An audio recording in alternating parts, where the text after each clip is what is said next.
Captain James Tiberius Kirk is one of the most widely known characters in Star Trek and subsequently in pop culture. He commanded the original USS Enterprise and its iconic crew, and he is known even by non-Trekkies for his bravery and boldness. However, he also seems to be known for some traits which don't fit him at all, a phenomenon commonly known to Star Trek fans as Kirk drift. That got me wondering, how did these misconceptions about Kirk come to be, and what's the best way to refute them? One mischaracterization of James T. Kirk is that he's a womanizer, seeing women not as equals, but as something to objectify and use for his own pleasures. It's true that Kirk interacts romantically with many women throughout the original series and films. Looking closer though, things aren't always what they seem. In some cases, Kirk is getting close to a woman because it will help get him and his crew out of danger. As others have described it, he's most like a male version of a femme fatale. Sometimes it's a woman whom he was involved with sometime in the past who has re-entered his life, and there may be lingering feelings from either one or both of them. In the original series, Kirk is in his mid-30s, so that's plenty of time for him to have met and dated a good number of people. And sometimes he really does meet a woman and fall in love with her rather quickly.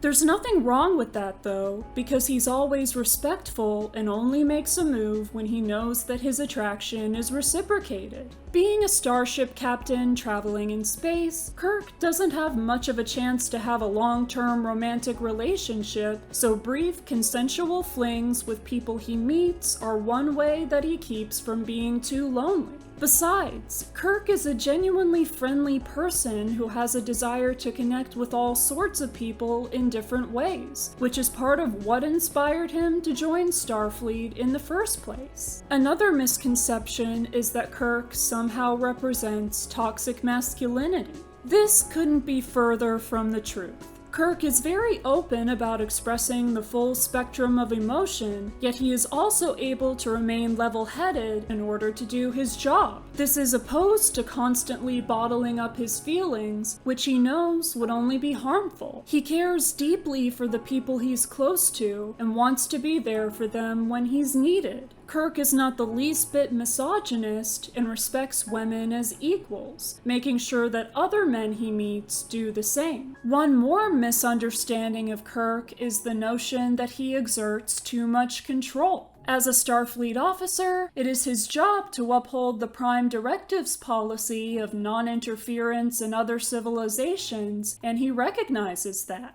At the same time, Kirk is able to recognize when someone is being taken advantage of, and his sense of justice tends to take precedence. A significant piece of Kirk's backstory is that when he was a teenager, he witnessed a dictator execute 4,000 innocent people. Based on this experience, he doesn't want to see people subjected to corruption and cruelty if he can stop it. The non-interference policy is a considerate idea, but in practice, doing what's necessary to help others and possibly even save lives is more important to him. Kirk is occasionally painted as not being very smart. In the pilot episode of the series, a close friend of Kirk's from Starfleet Academy calls him a stack of books with legs. It's clear that Kirk has learned a lot, both from academics and his own experience. Sometimes he appears to act impulsively, but in order to become captain at such a young age as he did, he had to learn how to consider the outcome of every action he takes and every decision he makes. When he knows that something he does will have significant consequences, he always thinks it over if time permits. In universe, he has a reputation for being clever and strategic, and for good reason. Now that we've pointed out Kirk's most common mischaracterizations, let's try to deduce where they come from. One very likely answer is parodies of Star Trek, of which there have been many since the show's original run in the late 1960s. These parodies tend to be satirical and greatly exaggerate various aspects of certain characters, sometimes adding in new traits altogether. However, people unfamiliar with the source material may instead interpret the parodies as meaning to accurately portray the characters. Another source is, unfortunately, parts of Star Trek canon itself. There are two particular examples of this. One is the 7th Star Trek movie, Star Trek Generations, which in my and many others' opinion greatly mischaracterizes Kirk and ignores nearly all of his personal development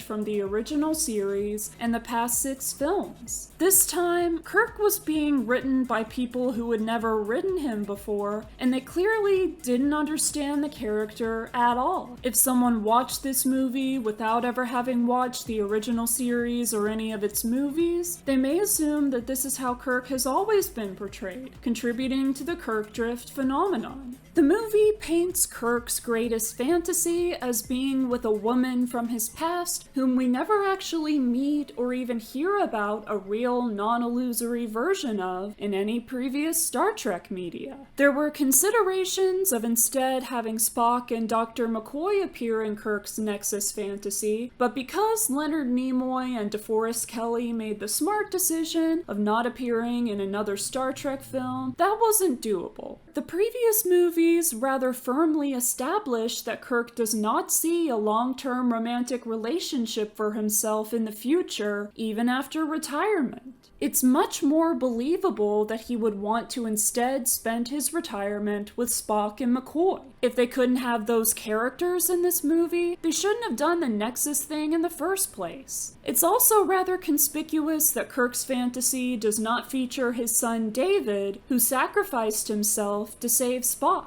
Worst of all is that when Picard tells Kirk that everything in the Nexus is an illusion and that Kirk has been presumed dead for the last 78 years, Kirk expresses no desire to leave and try to find a way to tell the people he was closest to that he was still alive. The writers of this movie character assassinated him right before they actually assassinated him. The second example of Star Trek media itself contributing to Kirk drift is the trilogy of movies set in the Kelvin timeline. These movies feature an alternate incarnation of James Kirk from a reality entirely separate from that in which the original series takes place. The narrative portrays this version of Kirk as being the way he is because of different events in his life, but to me, he's so different that it's hard to believe that he has anything to do with the original James Kirk, even being a supposed alternate reality counterpart. For one thing, in these movies, this Kirk is a womanizer who doesn't back off when his attraction is unreciprocated, with one female character going as far as to switch to a different starship in order to avoid his advances. Additionally, this Kirk takes part in dangerous activities even when he is a child, such as taking a car for a joyride just for the thrill of it.